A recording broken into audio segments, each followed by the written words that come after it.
السلام عليكم ورحمة الله وبركاته. النهاردة أنا مش جاية أعمل طبخة ولا جاية أعمل حاجة ومش طالعة ترند، عشان كل واحد هيقول لي أنت طالعة ترند. أنا مش طالعة ترند، أنا ولية أمر لطالبة رابعة ابتدائي، أو نقول زي ما الوزير حاطط المنهج ده مش منهج رابعة ابتدائي، ده منهج لرابعة ثانوي. يعني ان شاء الله بعد ما اولادنا يخلصوا سنه رابعه هيطلعوا طب بشري او طب بيطري بقى، زي ما يطلعوا بقى من كتر الحيوانات اللي احنا خدناها السنه دي. بجد بجد يعني منهج صعب جدا على اولادنا. انا النهارده هتكلم عن 3 مواد في سنه رابعه. سيبك من التكنولوجيا اللي ما عرفتش لاول مره ما اعرفش اذاكر لاولادي كمبيوتر، مع ان احنا الحمد لله عيالنا كلهم يعني مولودين عارفين، واول ما وعيوا على الدنيا عارفين يعني ايه كمبيوتر، بيعرفوا يدخلوا، بيعرفوا يعملوا اللي هم عايزينه. وعندي ابني في ثالثه اعدادي الحمد لله برضو بيعرف يعمل تطبيقات كمان وبيعمل كل حاجه. بس المنهج يا سياده الوزير مش بتاع سنه رابعه، والكم ده مش بتاع سنه رابعه ولا حتى بتاع ثانوي عام. يعني ان انت تحط الكم ده في مادتين حتى برضو مش بتاع ثانوي عام. السيد الوزير فاكر ان الشعب دول فئة واولياء الامور فئة تانية. لا يا سيادة الوزير، اولياء الامور دول اللي هم الشعب اللي عايش في البلد اللي حضرتك عايش فيها. بس ان احنا نبقى كده، انا ابقى مش عارفة اذاكر لبنتي زي ما ذاكرت لاخواتها الاتنين لحد ما وقفتهم على رجليهم. انا مش عارفه اذاكر لبنتي. انا كولية امر انا قعدت شهر ونص عندي فيروس كورونا في الرئه، وكمان الفيروس اتنقل لنا عن طريق المدرسه. يعني المدرسه كان فيها حالات كتير جدا، وبرغم ذلك كان سياده الوزير في نفس التوقيت كان بيضغط على اولياء الامور ان يبعتوا اولادهم. بس انا ما سمعتش كلام سياده الوزير، لان انا مش هضر غيري وابعت ولادي علشان يضروا زمايلهم. لان ابني الكبير في ثالثه اعدادي نقل لي انا الفيروس، رحت كشفت عليه طلع عنده الفيروس، وعقبال ما وصلت بيه هنا البيت تعبت انا كمان ورقدت جنبه في نفس الاوضه. وعندي ولادي التانيين، يعني انا عندي ولدين وبنتين، كنت مش لاقيه حد يعتني بولادي. وبعد ما طلعت من الفيروس مش لاقيه مدرس يراجع لولادي اللي فاتهم في الفتره اللي فاتت من المنهج، ولا ثالثه اعدادي ولا 5 ابتدائي ولا رابعه ابتدائي. ما فيش مدرس راجع لولادي اللي فاتهم من المنهج. لما بنتي في سنه رابعه يبقى المنهج بالكم دوت يبقى حرام. وسياده الوزير في كل كلامه على شاشات التلفزيون ان هو بيتكلم ان اولياء الامور بينساقوا ورا السوشيال ميديا. احنا مش بننساق ورا السوشيال ميديا. انا اهي البنت سنه رابعه، ما انا مش جايبه كتب الجيران، انا البنت في سنه رابعه. لما يكون المنهج ده الماس بتاع سنه رابعه وده الساينس بتاع سنه رابعه يبقى حرام. لما يبقى 60 درس واكتر من 60 درس في الماس و48 درس في الساينس غير الدراسات. ده الدراسات خلاص سياده الوزير محلنا التاريخ بتاع مصر كله، محى التاريخ كله بتاع مصر الحمد لله. هنسيب بس الدراسات هنتكلم فيه في الاخر.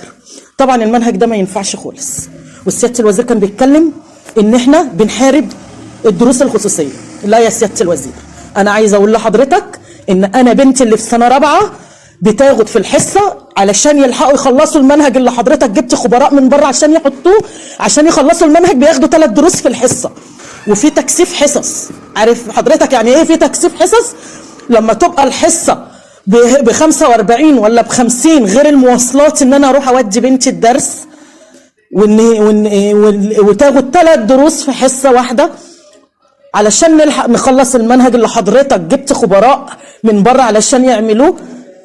انا مش ضد التطوير اللي حضرتك بتعمله، بس التطوير ما يبقاش ان انت تهدم ولادنا وتهدم نفسيتهم. بنتي نفسيتها بقت تعبانه جدا لدرجه ان يا سياده الوزير بنتي رفضت تروح الامتحان امبارح، امتحان يوم الاحد المستوى اللي هو كونكت بلس. اللي الكتاب ما نزلش الا قبل الامتحان يا سياده الوزير. الكتاب كونكت بلس نزل قبل الامتحان باسبوعين. ده ما يرضيش ربنا، ما يرضيش ربنا ان احنا اولادنا كاطفال لسه برضو بيفكروا ان هم يلعبوا، لسه بيفكروا في طفولتهم، ان نحطهم في منهج زي ده. المنهج الكم كبير، ما بنقولكش اي حاجه، احنا كاولياء امور بنقول لك الكم كبير على سنه رابعه، كتير جدا، كتير تحط لهم 60 درس في الماس. وكمان ايه يعني حضرتك غيرت في نظام الاجابات ونظام الحل والخطوات للماس. يعني اللي هي بتاخده في سنه رابعه انا كنت بشرحه لابني، هو ابني حاليا في سنه 5 بياخد نفس اللي بنتي بتاخده، بس مش كله يا سياده الوزير، مش كل اللي بنتي بتاخده في سنه رابعه موجود في سنه 5. لا، بص في الكتب كويس واسال الخبراء اللي حطوا المنهج، وشوف الخبراء انا بطالب بمحاكمتهم علشان هم ضيعوا طفوله اولادنا وضيعونا احنا كمان كاولياء امور، وخلونا ان احنا مع كل برنامج في التلفزيون سياده الوزير يطلع يقول ان احنا قاعدين على طول على الفيسبوك. لا يا سياده الوزير، انا عندي 4 اولاد، انا ولا فاضي اقعد على الفيسبوك ولا فاضي اعمل اي حاجه غير ان انا اهتم باولادي.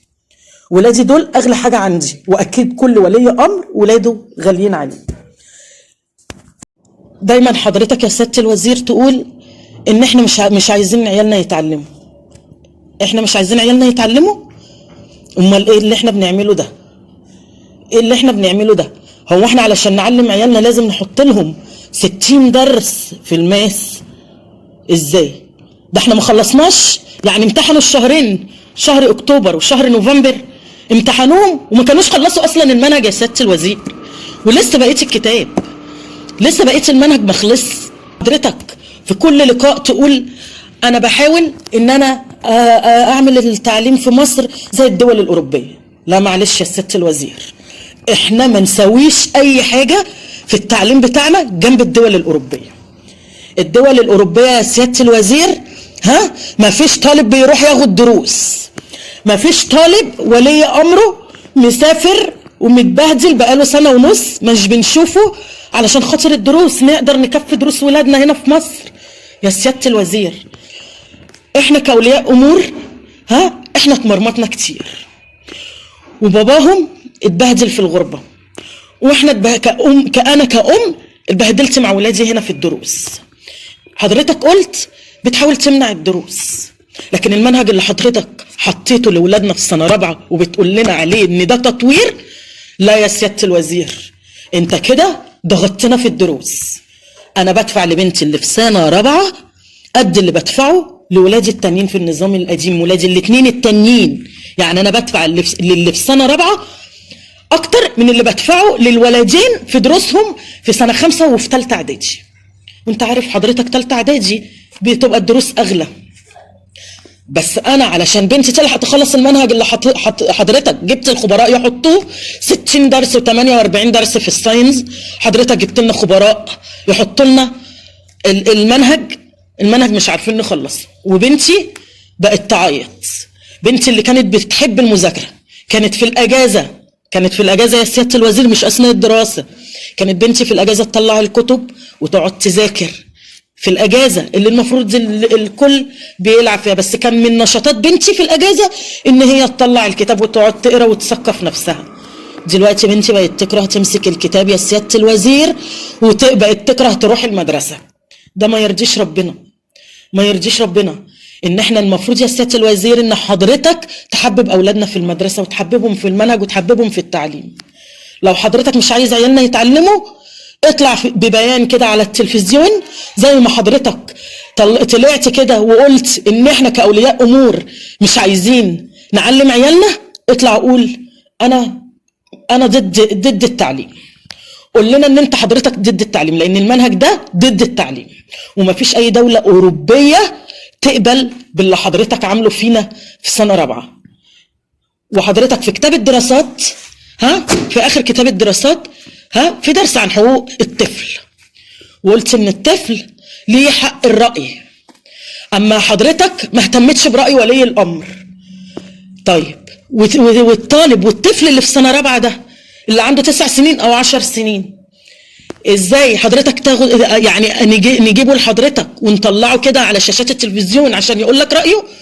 ولا اروح املي كم طالب واقول له قول رايك ان المنهج كويس؟ لا يا سياده الوزير، انا ما بحبش انافق وما بحبش اقول اي حاجه غير اللي انا شايفاه بعينيا. انا ما بحبش الاوع، ما بحبش ان انا اقول حاجه كذب. حضرتك بص في الكتب وشوف المنهج، كل حاجه بقت كل خطوه بفلوس. خلاص بجد تعبنا، بقت كل خطوه بنعملها في التعليم بقت بفلوس. احنا تعبنا بجد، احنا كاولياء امور تعبنا، وانا جوزي تعب من كتر المصاريف.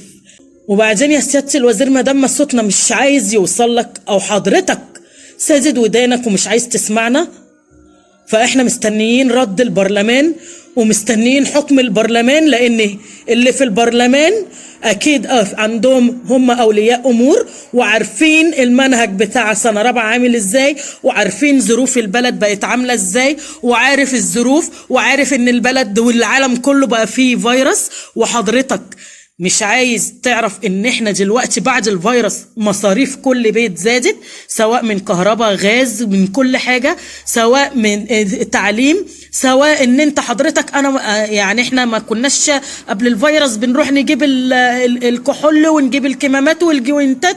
ازاي احنا دلوقتي بقت كل الطلبات دي لازم تبقى موجودة في البيت، ولازم تبقى موجودة مع عيالي في كل حصة خارجينها، في كل يوم رايحين في المدرسة، لازم كل الحاجات دي تبقى موجودة.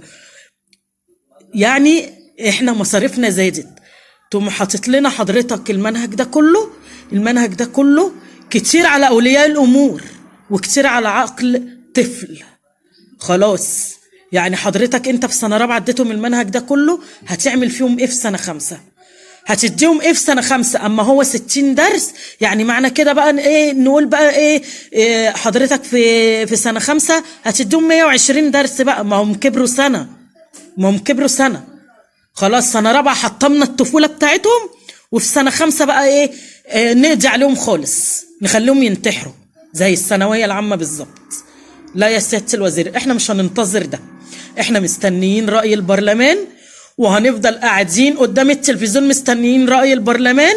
وأتمنى كل واحد في البرلمان يسمع صوتي، احنا مستنيينك تقف جنب أولياء الأمور وجنب كل أسرة في من الشعب المصري، وكلنا مستنيين رأي البرلمان ومستنيين حكم البرلمان. وشكرا لكل اللي تابعني، وشكرا لكل اللي صوتي وصله، وشكرا لسيادة الرئيس اللي تعب كتير علشاننا. وانا ما حبيتش ان انا اشغل دماغه بحاجة زي كده، المفروض ان الوزير هو اللي يهتم بيها مش السيد الرئيس، لان اكيد السيد الرئيس عليه ضغوط كتير. احنا مش هنتعبك اكتر من كده. بس هو ده اللي انا عايزه اقوله، وهرجع واقول لك يا سيادة الوزير احنا مش ضد التطوير. شكرا ليك، والسلام عليكم ورحمة الله وبركاته.